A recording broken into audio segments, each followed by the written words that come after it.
আজ তোমাদের জন্য এআরসি এন্টারটেনমেন্ট একটি খুব মজার গল্প নিয়ে এসেছে। গল্পে যাবার আগে একটু বলে রাখি যে কাল এআরসি এন্টারটেনমেন্ট একটি নতুন চ্যানেল ওপেন করছে ইউটিউবে, এআরসি অ্যাস্ট্রো, অর্থাৎ অ্যাস্ট্রোলজি সংক্রান্ত একটি চ্যানেল। তাই আজকে আমরা এমন একটা গল্প নিয়ে এসেছি যেটা ওই অ্যাস্ট্রোলজি সংক্রান্ত। আজকের গল্প প্রেডিকশন।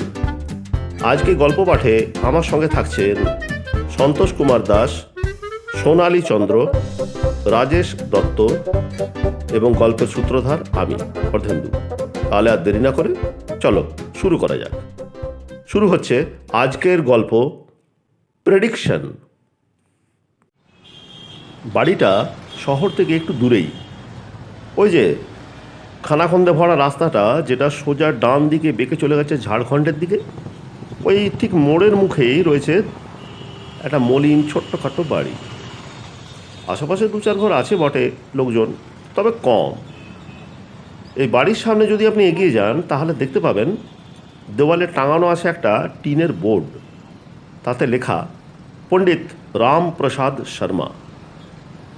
ইনি যেসে পণ্ডিত নন, ইনি হচ্ছেন একজন অ্যাস্ট্রোলজার, জ্যোতিষী। এনার কাছে অনেক দূর দূর থেকে লোকজন আসে বটে, তবে ইদানিং পসারটা একটু কম। সকালেই স্নান টান সেরে পুজো পাশা করে বেশ গুছিয়ে বসেছেন চেম্বারে পণ্ডিত রামপ্রসাদ শর্মা। কিন্তু না, সকাল থেকে একটাও খদ্দের নেই।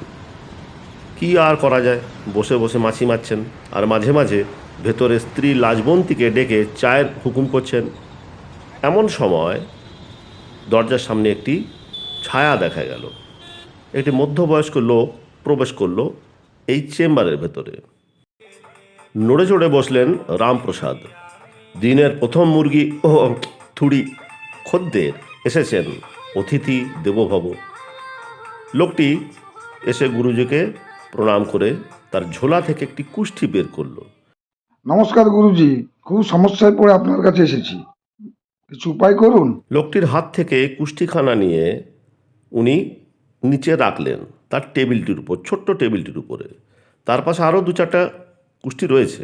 আতস কাষ্টি নিয়ে গম্ভীরভাবে কিছুক্ষণ পর্যবেক্ষণ করার পর মুখ তুলে রামপ্রসাদ বললেন, देख बेटा, तेरे कुंडली में शनि राहु मंगल एक साथ 8 नंबर पे विराजमान है। তাতে কি হলো? अरे बेवकूफ, ये बहुत बड़ी समस्या है। तेरे भलाई के लिए तुरंत मुझे कुछ करना पड़ेगा। আমি তো কিছু বুঝতে পারছি না গুরুজি। तू कल घर से निकलना मत। एक एक्सीडेंट का योग है जिससे तुम्हारी टांग टूटेगी। हो सके तो अस्पताल में एक बेड बुक करवा लेना। ও বাবা, এ তো ভয়ানক সমস্যা।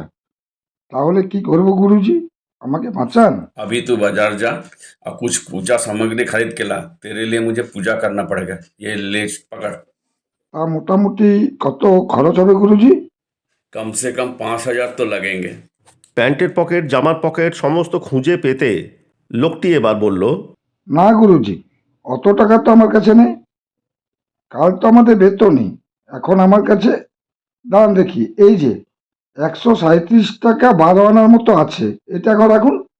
পূজাটা নয় কালকেই করবেন। ठीक है, जितना है अभी दे, बाकी कल दे देना।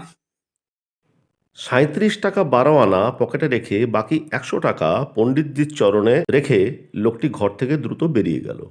পরের দিন সকাল থেকেই জ্যোতিষী মশাই অত্যন্ত উৎকণ্ঠিত, আর এদিকে ওই লোকটি বাড়ির মধ্যে যথেষ্ট ভয় ভয়েই আছে। কে জানে কি হয়। বাড়ি থেকে না বেরোনোই ভালো। 10টা পর্যন্ত ওয়েট করে আর পারলেন না জ্যোতিষী মশাই। তিনি উঠে এবার ফোন করলেন। हेलो, कुछ हुआ? না, কিছু হয়নি। বেলা প্রায় 12টা। আবার জ্যোতিষীর ফোন। हेलो, क्या खबर? टूटी? না গুরুজি। ঠিক 2টো বাজবো এমন সময় আবার জ্যোতিষীর ফোন। अभी भी नहीं? না না, আমি তো বাজার এসেছি, ঠিকই তো আছি এখনো, আমার তো কিছু হয়নি। এখনো কিছু হলো না? না, আর দেরি করা যায় না। দ্রুত সিদ্ধান্ত নিলেন পণ্ডিত রামপ্রসাদ শর্মা। अब कुछ तो हमें ही करना पड़ेगा। ফোন লাগালেন লোকটিকে। अभी तक कुछ भी नहीं हुआ? अरे तुड़वा लो ना भाई, एक छोटी सी टांग के लिए क्यों ज्योतिष का अपमान कर रहे हो? क्यों हैरान कर रहे हो? रुक, तू नंदलाल के पान के दुकान के पास खड़े रहो, मैं वही आ रहा हूँ। স্কুটার স্টার্ট করতে করতে গিন্নিকে বললেন, ये लाजवंती, अच्छी तरह से मटन बना के रखना। ভেতর থেকে গিন্নির জবাব এলো, उम्र हो गया अब तुम्हारा, अभी तक मटन खाने का शौक नहीं गया। সকাল থেকে তেমন কিছু খাওয়া হয়নি। আসলে এত চিন্তায় কি আর খাওয়া দাওয়া যায়? যা করার ওনাকেই করতে হবে, আর দেরি করা চলবে না। উনি স্কুটার বের করে চললেন। ঘটনাটা ঘটলো ওই পান দোকানের ঠিক কিছুটা আগেই। স্কুটার নিয়ে তখন তীব্র বেগে চলেছেন জ্যোতিষী মশাই। কোত্থেকে এক ছাগলের বাচ্চা এসে ডুবে গেল গাড়ির মধ্যে। বাস, যা হবার তাই। জ্যোতিষী মশাই পড়লেন, পড়ে ওনার একটি পা ভেঙে গেল। চারপাশ থেকে লোকজন ছুটে এলো। সেই লোকটিও দাঁড়িয়ে ছিল এতক্ষণ পান দোকানে, সেও এসে হাত লাগালো। তারপর ধরাধরি করে সবাই নিয়ে চললেন জ্যোতিষ মশাইকে হাসপাতালে। আগে থেকে বেড বুক করা ছিল, সুতরাং সেই লোকটির বেডেই জ্যোতিষী মশাইকে অ্যাডমিট করানো হলো। লোকজন চলে যাবার পর সেই লোকটি এবার জ্যোতিষী মশাইকে জিজ্ঞেস করলো, এটা কি হলো গুরুজি?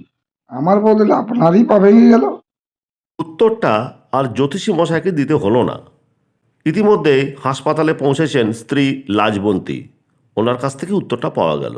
अरे बेटा, वो कल भांग खा के बैठा हुआ था, तुम्हारा कुंडली का जगह अपना कुंडली देख लिया, इसीलिए ऐसा बोल दिया। वो जो बोला वो सच बोला। এত যন্ত্রণার মধ্যেও জ্যোতিষী মশাইয়ের মুখে হাসি ফুটল। তিনি বললেন, मेरा विचार तो कभी व्यर्थ नहीं हो सकता। কেমন লাগলো আজকে আমাদের গল্প জানাতে ভুলো না কিন্তু। আর কাল থেকে যে এআরসি অ্যাস্ট্রো চ্যানেলটি খুলছে, এটি অবশ্যই দেখো এবং সাবস্ক্রাইব করে রেখো, যাতে নতুন নতুন ভিডিও সবার আগে তোমার কাছে পৌঁছে যেতে পারে। তাহলে আজ চলি।